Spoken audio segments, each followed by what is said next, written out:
শরীফে আছে, নবীর বিবি আয়েশা বলেন মুহাম্মাদুর রাসূলুল্লাহ সাল্লাল্লাহু আলাইহি ওয়াসাল্লাম এশার পর থেকে ফজর পর্যন্ত এই গভীর রাতে যে নামাজগুলি পড়তেন এইগুলিকে হাদিসের ভাষায় সলাতুল লাইল বলা হয়। আবার কই কথাটা যারা বুঝছেন না মনোযোগ দিয়ে শুনুন। আল্লাহর রসুল এশার পর থেকে ফজর পর্যন্ত যে গভীর রাতে যে নামাজগুলি পড়তেন এই নামাজগুলিকে হাদিসের ভাষায় সলাতুল লাইল কয়। বাংলা অর্থ রাতের নামাজ, বাংলা অর্থ রাতের নামাজ।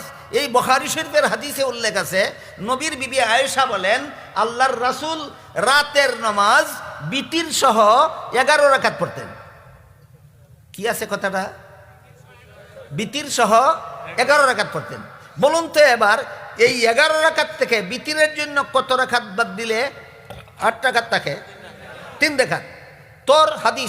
তোর হাদিস প্রমাণ করে দিল